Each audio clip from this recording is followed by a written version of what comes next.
my channel. Today we're going to do about a 10-minute foot and calf stretching routine.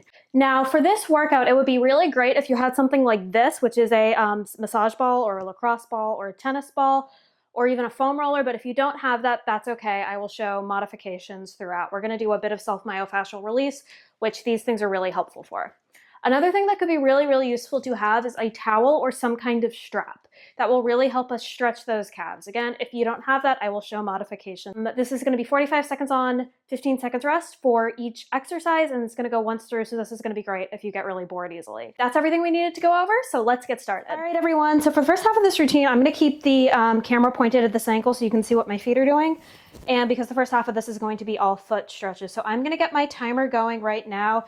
And the first thing we're going to do is self-myofascial release for our feet. So we're going to use our little massage ball or foam roller, or if you don't have that, you can also just give yourself a little foot massage here. So we're just going, doesn't matter what foot you start on, we're just going to go roll the ball under our feet. It doesn't matter where you go. You can kind of go all over the bottom of your foot. And you're just going to kind of find a place that feels good and find a range of motion that feels good. If you find a really tight spot and you just want to press and hold, go right ahead. Now, whenever you're doing any sort of foam rolling, you always want to foam roll muscle, not bone. And you want to go, and you kind of want to look for trigger points or release points or places that are tight. Self-myofascial release is also basically massage. All right, so we're going to do our next foot now. So you can kind of think of this as a way to give yourself a nice little foot massage, which is also kind of fun. So that's why when you see me doing these foam roller modifications, it's going to be me kind of giving myself a massage with my thumbs. Would highly recommend getting one of these mini massage balls. You can find one for less than $10 US on Amazon, and they are going to be like one of your favorite things you ever purchased, I promise. So we're going to do the same thing. It's okay if this feels different on one foot versus the other, because your feet will probably bear like the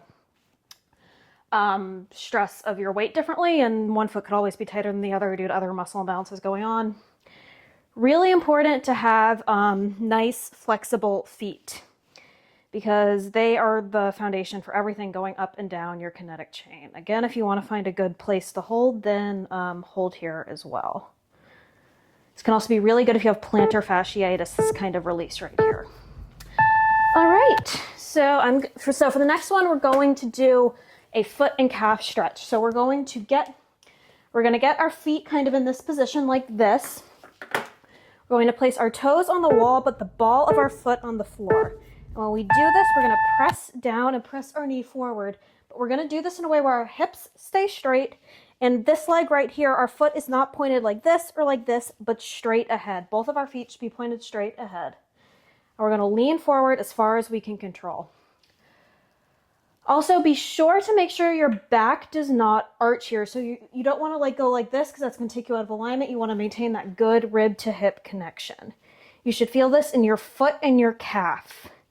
You want to make sure your back knee doesn't come off the ground, and if this is a little difficult for you, make your stance wider, like that. You want to press forward while maintaining this good form. All right, next side. So, toes against the wall, ball of the foot on the ground, straight hips. Don't arch your back, and keep your feet as straight as they can go. I'm going to go a little bit wider here because this is my tighter side. I'm going to maintain that good connection here as well. I'm going to move over so you can see. And we're just going to push our knee forward without also letting that back heel come off the mat. You will feel these stretches where you are the tightest, but you should be feeling this in your foot and your calf. You might even feel this a little bit in your hip flexor too, if that is particularly tight. I'm gonna make this a little wider again because I feel my foot moving. It's okay if you need to make this a little bit wider.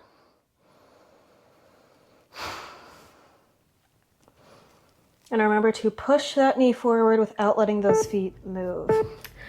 All right, next we're going to do a calf stretch. So our foot's not gonna be against the wall. So we're going to keep that same kind of position where our feet are straight, our feet are in a straight line, our hips are in a straight line, Maintain, don't arch your back, and we're just gonna lean forward. And we're not gonna let that heel come off the ground, and we're not gonna take ourselves out of a straight line. Again, if you need to modify, go wider. And you're gonna bring that knee as forward as you can without losing form. If you wanna make this a little more difficult, try pointing your knee inward without losing that integrity in your hip. So if you're doing this, and you're kind of moving your hips, that's wrong. But if you can point your knee without moving your hips, that will get you an even deeper stretch in your gastrocnemius and soleus muscle, which are the two muscles in your calf. All right. You also feel like you want to do pulses? Go ahead and do some pulses. All right, we're going to switch sides. We're going to do the same exact thing on the other side.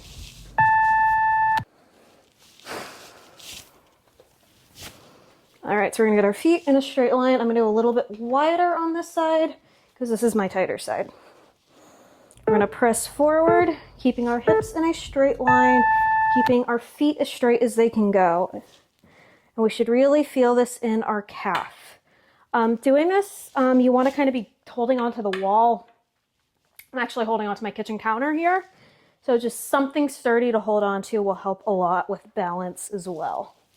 Okay, we've reached the point where my foot is slipping again, so I'm going to go wider.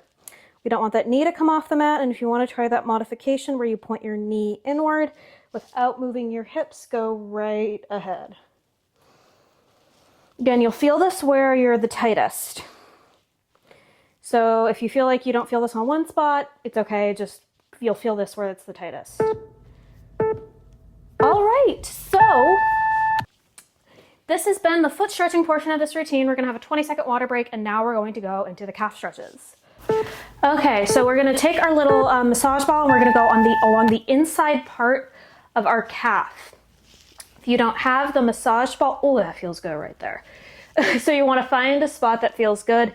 And if you are doing the version without the little massage ball, you can look to basically massage kind of up and down this inner portion of your calf. If you have poor, you can also do this with a foam roller where you're gonna rotate inward like this to really target that soleus muscle. That could be tight, especially if you have poor foot and ankle mobility. If you wanna also get onto that other part, your other muscle, your gastrocnemius muscle, which is your other calf muscle, you can kind of keep it more in a straight line with the foam roller. You can also do that placing the little ball underneath and looking for those trigger points.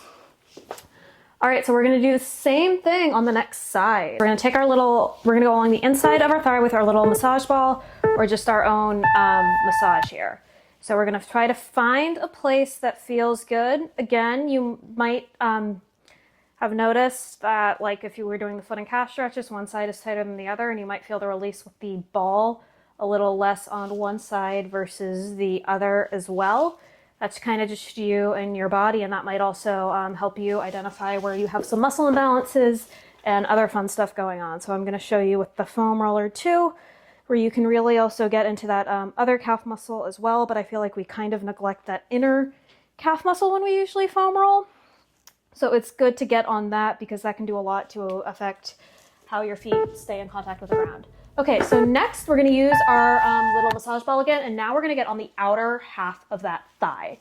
So our peroneals and our anterior and posterior tibialis muscle. So we're going to make sure the ball doesn't slip. That's why I have it under the towel. And we're going to kind of find a place to press and hold underneath here. So this is another muscle where if you have shin splints, you might want to go with this kind of foam rolling. Again, this is something you can target also with the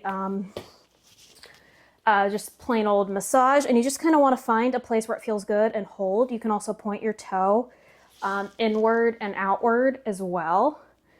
And if that feels good, that's fine. And if you don't feel that it's okay to do other things, it's okay to also just kind of find the trigger points along that outside portion of your calf. Well, that feels good right there. So I'm going to hold it right here for a few seconds before we switch sides.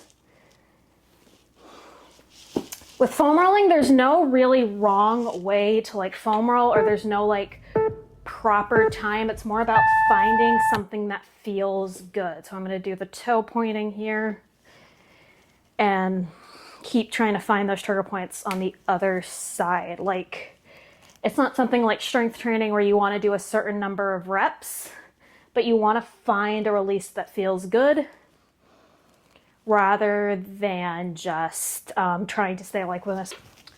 You can also do this with a foam roller, so kind of, it's a little awkward, but lying on your side like this and just kind of press and hold where you can find those trigger points. This is a little awkward to do, not gonna lie. Next, we're gonna need our towel and we're going to do a supported calf stretch. So we're gonna get in this position where this leg is out 90 degrees, this one's out straight in front of us. We're going to take our towel or our strap. We're gonna lean forward, place it around the back of that foot, and have that foot press the towel away, and we're just gonna let it, we're just gonna make sure our upper half stays open, keep our sit bones on the ground, so your tailbone on the ground, and just let that calf push into that, or that foot push into that towel, and you should really feel that calf stretch. So this routine is really great if you are a runner, if you are someone where you're constantly putting stress on your feet. I learned to love this stuff because I was a volleyball player when I was younger, so I did a ton of jumping and explosive movements, and like my calves and my feet could get really sore. So learning how to do stretches like this really helped my recovery. All right, last stretch, you guys. Isn't this exciting? So we're gonna do this on the other side. We're gonna maintain that same position. Take our towel, take our strap, and if you don't have a towel or a strap, you can kind of just point your toes up. You can also put your hand here and try to resist your hand if you can reach your toes. You don't have to go like buy things like a yoga strap for something like this. A towel will work fine. I've seen like a really old t-shirt even work fine. There's lots of creative ways to modify where you're just kind of finding something sturdy that you can push away. You really don't want to use a band here because you don't want to you want something that you can actually resist the force with. Now you'll feel this where you're the tightest. So you could feel this in your calf. You can even feel this in all the way up your hamstring, just depending on your own body. All right, we're in the final 10 seconds here. So just do whatever feels good. You never want to work through a painful range of motion here. All right, that's it. Great job, everyone. So that was about 10 minutes of foot and calf stretches. I really hope you can feel the difference. That's something that always feels really good for me, and it's always something I need to remember to do more frequently. The way you can use this workout in a lot of ways. You can use it as an extended cool down. A lot of the foam rolling stuff could also be really good to use in a warm-up if you know you're going to do some explosive movements and want to make sure those feet and calves are ready to go. This can also be really helpful if you have any sort of plantar fasciitis going on. If you think you have any medical condition whatsoever, talk to a doctor. YouTube is not a doctor, but things like foam rolling out the bottom of your foot can be a good way to release some of that really tight fascia. So as always, remember to like, comment, and subscribe. When you do things like or leave a comment, that really helps the algorithm, which really helps this channel grow. I love it when you guys leave me comments and let me know how you liked this format. Let me know how your feet and calves feel after this. Great work, everybody. I will see you next week. Thanks, guys.